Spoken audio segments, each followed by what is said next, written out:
Hey folks, it's Jim Davis. I just finished an inspection on a recent remodeled, rehabbed house by some investors. And my buyer, although it looked great, was smart enough to call me and say, hey, I want you to take a look at it. It looks really good, but I need to look a little bit further. This was one of the nicest homes I've found that has been rehabbed. The granite was gorgeous, the countertops, the counter, the cabinet space, everything just well done. However, when you look a little bit further, you find that this house has lots and lots of issues. So I'm going to take and show you some photos of the issues I found today. And I would have shot video, but the video would run for an hour because I spent about 5 hours inspecting this fairly small house, only 1,600 square feet. But that's how long it took to document all the issues with this home. So coming up next, the problems I found today.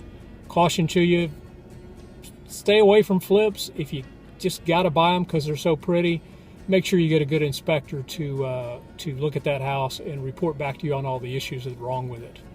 And so take a look.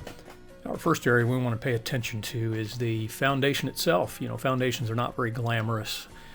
House flippers don't spend a whole lot of time addressing issues like, you know, cracks in the walls and windows pulling away. But in this particular house, we found things like every wall in the house exterior had cracks in it, and they had been repaired and patched, and but didn't do repairs to the foundation at all. So here's the worst part about this foundation in this house. They put a nice new shower in, surely to impress a buyer, but unfortunately, since the foundation wasn't repaired, the floor of the shower sloped toward the outside wall, and the drain is toward the inside wall. So this shower will never drain correctly, and there will always be a plumbing issue here. One of the areas that a house flipper knows is going to get a lot of attention is the kitchen. It's a real selling point to a house that's being rehabbed. And in this case, no different. They put in a new stainless steel dishwasher. Unfortunately, they didn't bother to connect it correctly, so it leaked water all over the kitchen floor, the new wood kitchen floor. We also have a draft hood that was installed, really nice stainless steel unit, but unfortunately it was only connected by one metal screw holding the entire probably 100-pound unit in place. We also have the electrical lines that are put together with duct tape. And last but not least, the new stainless kitchen sink was connected to a drain that sloped in the wrong direction, so the kitchen sink will never drain till the plumbing, all the drain lines are removed.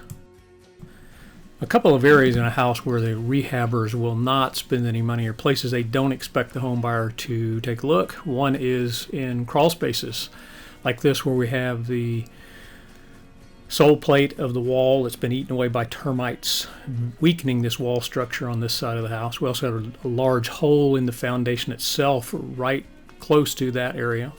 Insulation is always missing. You know, who cares? They don't expect anybody will look at that. So these will all be hot spots and cold spots depending on the time of year it is. They also put in a water heater. Unfortunately, it was too tall for the house and bumped up against the framing of the house. And speaking of the framing, it had pulled away from the ridge board because of all the problems with the foundation itself, and it's going to need some work. Also, they decided to put the dryer vent right next to the gas furnace, which is a fire hazard, and not expecting anyone to take a look. And then last but not least, this house had a real significant rodent issue in the attic space, which will have to be taken care of.